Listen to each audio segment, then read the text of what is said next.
Hi, I'm Izzy, and this is Dizzy Quilts and Sews.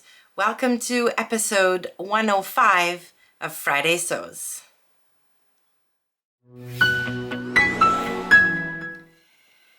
All right, let's have a chat, shall we? So what have I been up to down here? I've been down here a lot, not to do a whole bunch of sewing, because most of the sewing I did this week, I actually did over the weekend and then early on in the week. And then the rest of the week was all about getting myself organized, which is typical for me at the start of a new month.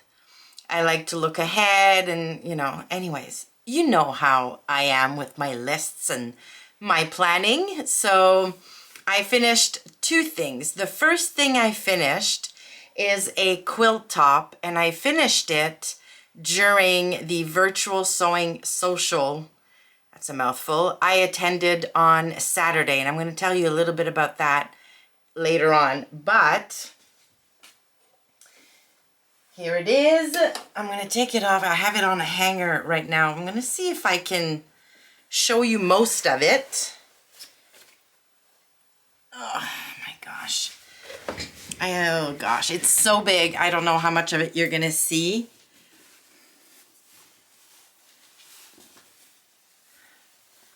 Oh, hold on. Okay. There you go.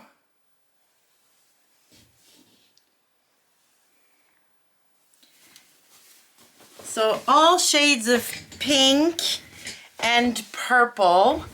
The solids are all Kona solids, and there's one print in here, which is a cotton and steel print that I love. So this is a quilt along hosted by the Quilting Jet Girl. Now she does one of these every single year, and I'm a member of her Patreon, so we get early access to the instructions. We get the pattern for free, and then once a month we get a new set of instructions basically. So these quilt alongs last, I don't know, 7 to 8 months maybe. So this month we got the assembling instructions for putting the top together. So next I have to baste all of this into a quilt sandwich and decide on my quilting plan. I really want to get this one done before the summer if I can. And I'm in the mood because I've been doing the Quilt As You Go sampler blocks since January. And I usually make them, film them in batches. So I've been in the mood for quilting recently, and I'm really looking forward to basting this quilt top and finishing it up and binding it and all of that good stuff. Plus, I want to play with my embroidery machine and make the quilt label for it. So I'm going to go have a look at some of the designs that came with my machine and see if I can use one of them to make a quilt label. So that was the first thing I finished, because I finished that on Saturday, not without some unpicking, because although I thought this would be the perfect project to complete while I was on the social, yeah, obviously I wasn't paying attention to what I was doing. I was paying attention to the conversation. So I had to unpick a couple of times, but it got done. And then on Sunday, Monday, so Sunday, a huge chunk of my day, and then Sunday, Monday evening, my gosh, I can't speak. I made my Gilbert top by Helen's Closet in this beautiful, beautiful linen viscose from Minerva. I absolutely love this. I have not taken any pictures of this yet. I'm going to be really honest, the weather's been pure garbage here this week. It's been cold, and although my computer says it's 14 degrees Celsius here right now, that's a lie. It is. I have a Ponte cardigan on and I'm cold. So I don't know what is happening, but yeah. Anywho, I've not put this on to take pictures. The only time I put it on was to test the fit and figure out where the buttons needed to go. But I did figure out the hem facing so that my ties would be fully lined, and they are, and I love how this came together. I couldn't find a single tutorial on how to do this for the Gilbert. Like, I found a few tutorials for like sweatshirts or t-shirts or things that tie at the waist, but yeah, but you know, thanks to suggestions from some of you, I figured it out and I love it. The last time I made this shirt was probably 3 years ago, and I made a size 18 at the time, and it was really snug the last time I wore it. I think it was last summer. So I went up a size to a 20. I did a 1/2 inch narrow shoulder adjustment, and I did that before I cut into my fabric because I compared the shoulder length of the pattern piece to my sloper pattern piece, which fits me perfectly at the shoulder. So as a result, I took off 1/2 inch on both sides. What else did I do? I shortened, did I shorten it? No, I left it exactly as is for the length. Oh, I lowered the bust dart by 1 inch. Again, comparing the bust apex of the Gilbert top pattern piece to the bust apex on my sloper pattern piece, because the bust darts and the fit at the bust on my sloper is pretty much perfect now. So yes, I was very, very pleased with myself. So now I want to make a pair of shorts to go with this top, or a pair of culottes. So I was gonna do the Luna pants and cut them off mid-thigh, make myself a pair of shorts. But I saw some pictures of, I can't remember who it was, who had made the Gilbert top with the ties, and then the Winslow culottes, also by Helen's Closet, with the back elastic hack, because the Winslows have a zipper down the back. I don't know that I want a zipper, but the hack where you can insert elastics in the back, or elastic in the back waistband, would be pretty amazing. And I have the Winslow pattern, so I could make that. I hope I have enough fabric left. I had 3.5 yards or 3.5 meters of this linen viscose. The Gilbert top took maybe 1 3/4, yeah, 1 3/4 yards, because I created the hem facings.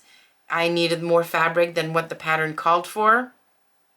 But anyways, I'm going to see if I can squeeze the Winslow culottes, like the short length, like mid-thigh, yeah, out of the remnant I have of that fabric. So I'm really excited. And I absolutely love my new Gilbert top. Absolutely love it. So that's everything I got up to in the sewing room this week.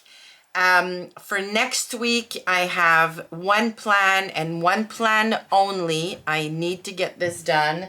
Is my Avenir jumpsuit muslin, and then the final version, because the event I need to wear this to is on the 25th of May.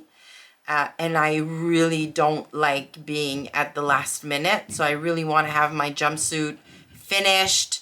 I want to figure out how I'm going to style it, what I'm going to wear with it, because it could be cool that evening at the end of May. It could still be cool here in the evening, and it's an evening party I'm going to. So, and I was actually thinking, hold on, I have my fabric right here. So this is the beautiful viscose I'm going to use to make the jumpsuit, the final version. And I was thinking I could wear my cozy cardigan with it if I need to. What do you think? That looks nice. I mean, the cardigan navy color is like the same as this color here. So I think this would look really nice, actually. What do you think? Yeah, and I think it would help the jumpsuit not look like pajamas, which, as you can probably tell, is still worrying me a little bit. But yeah, so I'm excited about this. My fabrics are washed both for the muslin and for the final version. And I decided I'm going to use the same size I used last year and just make my usual low seat adjustment and extending the crotch extension on the back and the front. Because here's something funny.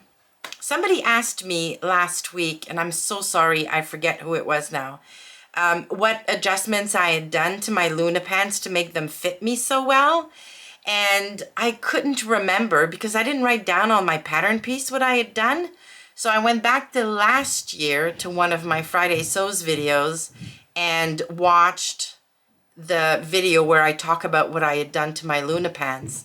And yeah, I extended the back crotch extension by 1/2 inch. And I also did that to the front pattern piece, which I'd completely forgotten about.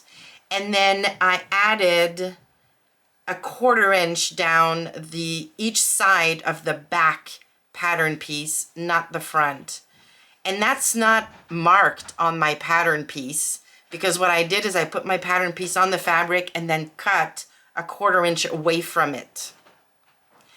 So thank goodness I do videos. So I'm going to do something similar to the Avenir jumpsuit because the bottom part of the pattern fit me a lot like the Lunas did before I made all of those adjustments. So I'm going to try to make those adjustments on the pattern before I even cut into my muslin, try everything on, and fingers crossed everything fits, and then I'll cut into my final fabric. So that is the only plan I have for the next week down here.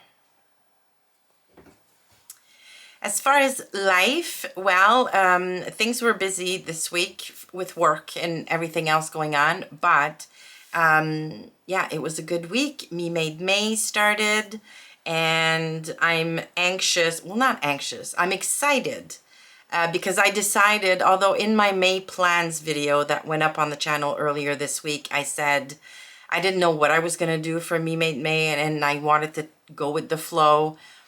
I think it's going to be a good idea for me to take pictures every day, especially when the weather starts warming up, because I'm going to take advantage of Me Made May to do a spring-summer closet clear out. So I'm going to try on the outfit. I'm going to try to make outfits out of my spring-summer wardrobe, take pictures, and decide, okay, am I keeping this? Am I not keeping this?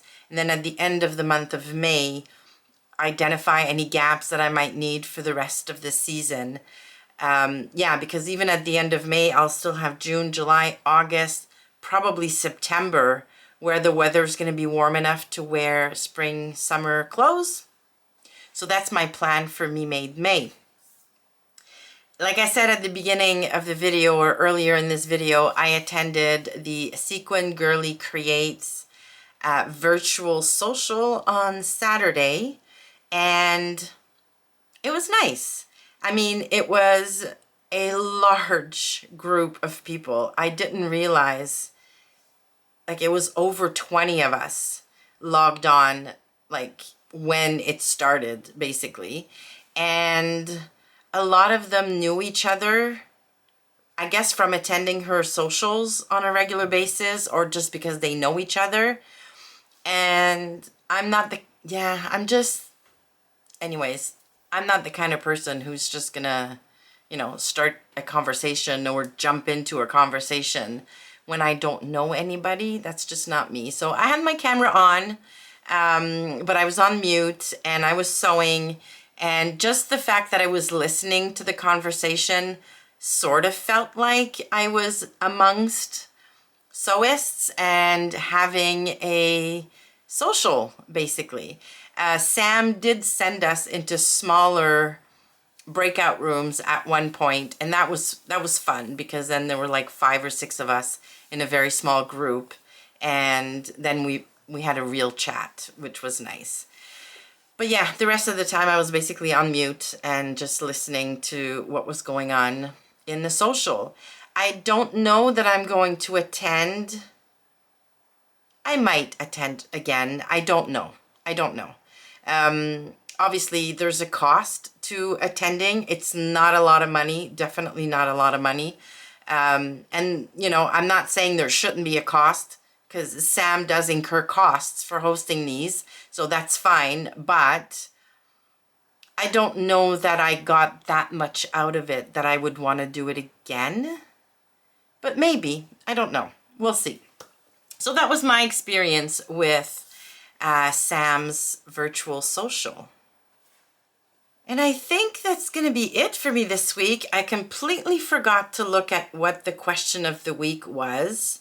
So actually what I might do is put it up on the community tab on the channel like I did a couple weeks ago, because, you know, I forgot. And I did not have a minute to try and find a small channel to shout out, so I have none of that either. So thank you so much for watching. Let me know in the comments below what you're up to, and I really would like your opinion on the jumpsuit fabric with this cardigan on top. Yeah, I think it's gonna look nice, but if you disagree, let me know. Do it nicely, as always, but you are all amazing, so no doubt you're gonna do it nicely. So thanks for watching. I hope you have a great, great weekend. Give the video a thumbs up on your way out if you liked it, and consider subscribing. Thanks again, and I will see you soon.